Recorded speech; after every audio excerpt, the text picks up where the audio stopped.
দেশবাসী আপনারা সবাই জানেন আমরা আমাদের যে সফল গণবিপ্লবটি হয়েছিল গণ অভ্যুত্থানটি হয়েছিল ছাত্র জনতার অংশগ্রহণে সেই গণবিপ্লবকে তারা বাতিল করে দেওয়ার জন্য তারা এক ধরনের জুডিশিয়ারি কু করার চেষ্টা করেছে। সুতরাং বাংলাদেশের প্রত্যেকটি প্রান্ত ছাত্র জনতা যারা রয়েছেন, ছাত্র নাগরিক আপনারা যারা রয়েছেন, আপনারা রাস্তায় নেমে আসুন, আপনারা রাস্তায় নেমে আসুন। দেশের পরিস্থিতি এখনো বেসামাল, এটি বলাই যায়। আজকে সকাল থেকেই একটি ভিন্ন রকম পরিস্থিতি শুরু হয়েছে এবং দর্শক শ্রোতা, ভারতে বসেও নাকি বাংলাদেশকে নিয়ে ষড়যন্ত্র করছেন। দর্শক শ্রোতা, অবশেষে দেশে আসলেন ডক্টর ইউনূস এবং তিনি যেই বক্তব্য দিলেন, দর্শক শ্রোতা, যে বক্তব্য শুনে সবাই অবাক হয়ে গেলেন। দর্শক, আপনারা জানেন যে ডক্টর ইউনূস তিনি অন্তর্বর্তীকালীন সরকারের তিনি প্রধান উপদেষ্টা এবং আজকে শপথ গ্রহণ করবেন। তো সে বিষয়ে আমরা বিস্তারিত জানবো এবং অনেক তথ্য রয়েছে বর্তমান পরিস্থিতি নিয়ে, সেগুলো আমরা জানবো। যার কারণে সম্পূর্ণ ভিডিওটা না টেনে দেখতে চেষ্টা করবেন। তো কথা না বলে চলুন আমরা ভিডিও মূল আলোচনা চলে যাই। ভিডিও মূল আলোচনা চলে যাওয়ার আগে আপনার কাছে আমার ছোট করে একটি অনুরোধ, আপনি যদি প্রত্যেক মুহূর্তের আপডেট পেয়েছেন তো অবশ্যই চ্যানেলটি সাবস্ক্রাইব করে দেবেন এবং পাশে থাকা বেল আইকনটি ক্লিক করে দেবেন, তাহলে প্রত্যেক মুহূর্তের আপডেটটি সবার আগে পৌঁছাবে আপনার কাছে। দর্শক, কথা না বলে চলুন আমরা আসলে ঘটনাগুলো বিস্তারিত দেখে আসি। প্রিয় দেশবাসী আপনারা সবাই জানেন আমরা আমাদের যে সফল গণবিপ্লবটি হয়েছিল গণ অভ্যুত্থানটি হয়েছিল ছাত্র জনতার অংশগ্রহণে, সেটি রক্ষার্থে আমরা 24 ঘন্টা সময় দিয়েছিলাম হাইকোর্টকে, যেন তাদের যে বিচারক রয়েছে, বিচারক এবং যারা চিফ জাস্টিস রয়েছে এবং চিফ জাস্টিস সহ অন্যান্য বিচারকদের পদত্যাগের জন্য। কিন্তু আজকে আমরা দেখেছি চিফ জাস্টিস তো পদত্যাগ করেনি, বরং চিফ জাস্টিস সহ অন্যান্য বিচারকরা এই গণবিপ্লবকে আমাদের এক রকমের প্রশ্নবিদ্ধ করার জন্য বা এই গণবিপ্লবকে তারা বাতিল করে দেওয়ার জন্য তারা এক ধরনের জুডিশিয়ারি কু করার চেষ্টা করেছে। আমরা দেখেছি বিভিন্ন সময় কু হয়েছে। আমরা দেখেছি প্রথম দিকে বিভিন্ন সেনাবাহিনী কর্তৃক কু হওয়ার এক ধরনের প্রবণতা হয়েছিল, সেখানে ছাত্র জনতার অংশগ্রহণের মধ্য দিয়ে সেই কুটাকে ঠেকিয়ে দেওয়া সম্ভব হয়েছিল। কিন্তু আজকে আমরা দেখছি জুডিশিয়ারি বোর্ডে এক ধরনের অনলাইন কুয়ের মধ্য দিয়ে জুডিশিয়ারি কুয়ের মধ্য দিয়ে ছাত্র এবং নাগরিকের অংশগ্রহণে যে সফল কুটি হয়েছিল সেটিকে ঠেকিয়ে দেওয়ার এক ধরনের চেষ্টা করা হচ্ছে। সুতরাং বাংলাদেশের প্রত্যেকটি প্রান্ত ছাত্র জনতা যারা রয়েছেন, ছাত্র নাগরিক আপনারা যারা রয়েছেন, আপনারা রাস্তায় নেমে আসুন, আপনারা রাস্তায় নেমে আসুন। ঢাকা বিশ্ববিদ্যালয়ে যেসব শিক্ষার্থীরা রয়েছে, ঢাকা বিশ্ববিদ্যালয়ের শিক্ষার্থীরা রাস্তায় নেমে আসুন। আমরা হাইকোর্টের দিকে এখন মার্চ করব, মার্চ টু হাইকোর্ট।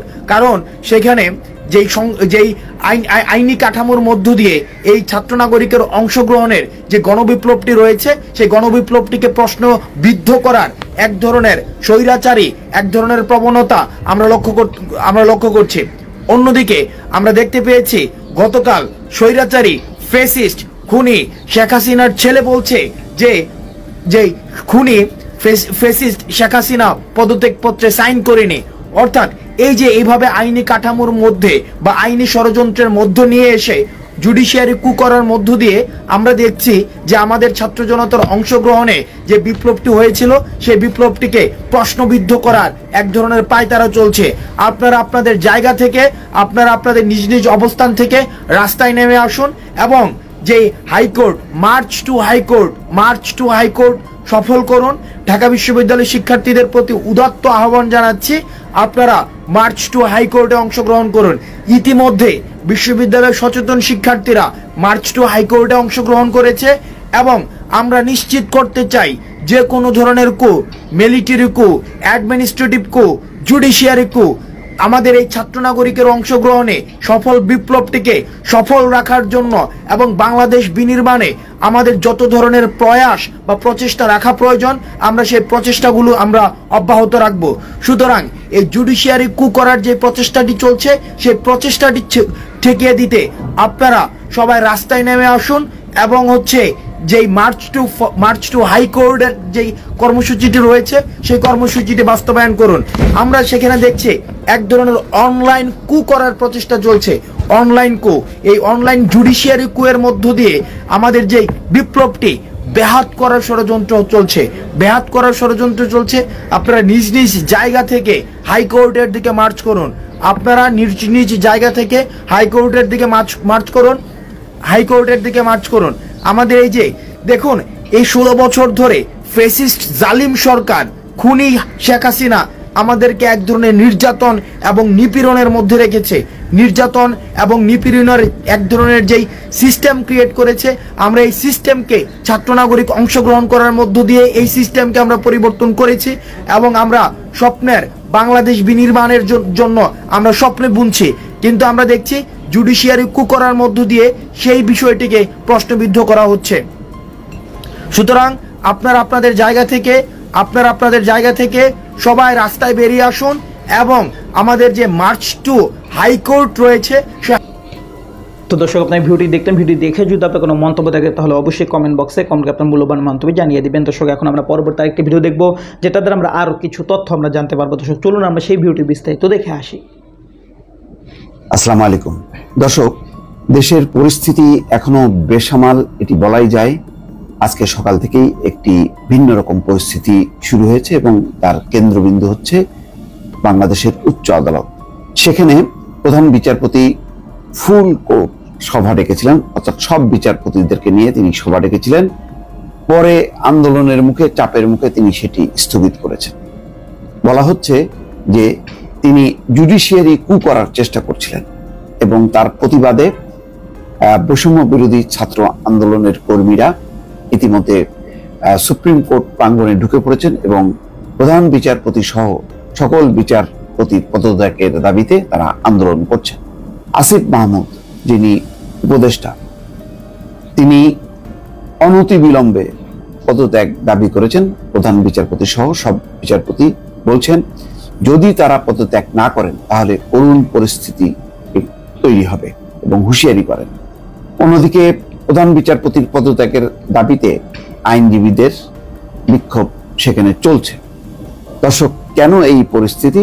এই পরিস্থিতির মূল কারণ হচ্ছে, বলা হচ্ছে যে সরকারের সঙ্গে কথা না বলে প্রধান বিচারপতিদের ফুল কোর্ট ডেকেছিলেন, অর্থাৎ সমস্ত বিচারপতিরা তারা আসবেন, এসে তারপর প্রধান বিচারপতির সিদ্ধান্ত নেবেন কোর্ট কিভাবে চলবে, অথবা কোনো বিষয়তে তারা কোনো রায় বা আদেশ দেবেন কিনা। বিষয়টা পরিষ্কার না, অস্পষ্ট হয়েছে এই কারণে যে সরকার জানে না। যেমন আইন উপদেষ্টা, সদ্য নির্বাচিত আইন উপদেষ্টা আসিফ নজরুল, তিনি বলছেন ছাত্র জনতার আন্দোলনের মুখে এখন প্রধান বিচারপতি পদত্যাগ করবেন কিনা সেটি তার বিষয়। তার মানেই হচ্ছে যে সরকারের সঙ্গে আলোচনা না করে বিদ্যমান পরিস্থিতিতে তিনি কেন ফুল কোর্ট সভা ডেকেছিলেন প্রধান বিচারপতি ওয়াহিদুল হাসান, সেটি একটি রহস্য তৈরি করেছে। তারা আগের দিন সকল বিচারপতিদেরকে 57 জন, একেবারে নির্দিষ্ট 57 জন প্রধান বিচারপতি সহ তাদেরকে পদত্যাগ করার আহ্বান জানিয়েছিলেন সুপ্রিম কোর্ট বারের নেতারা এবং আইনজীবীরা। তারপর থেকে পরিস্থিতি উত্তপ্ত হতে শুরু করে। যদিও বৈধতা নিয়ে একটি রুল ছিল অন্তর্বর্তী সরকারের, সেখানে বলা হয় আপিল বিভাগ থেকে যে না, বৈধতা রয়েছে, জরুরি পরিস্থিতিতে অন্তর্বর্তী সরকার চলতে পারে। কিন্তু হঠাৎ করে ফুল কোর্ট সভা কেন ডাকলেন? এমন একটা পরিস্থিতি, যেই পরিস্থিতিতে আওয়ামী লীগের পক্ষ থেকে কোনো কোনো দিক থেকে তারা তৎপর হচ্ছে। সজীব ওয়াজেদ জয় বলছেন তার মা শেখ হাসিনা পদত্যাগ করেননি, তিনি বৈধ প্রধানমন্ত্রী। অন্যদিকে সীমান্ত সংলগ্ন এলাকায় হিন্দু জনগোষ্ঠীকে জড়ো করা হচ্ছে, তারা চিৎকার করে কান্নাকাটি করছে, আন্তর্জাতিক সম্প্রদায়ের দৃষ্টি আকর্ষণ করা হচ্ছে, কিন্তু পরিস্থিতি তেমন কিছুই না।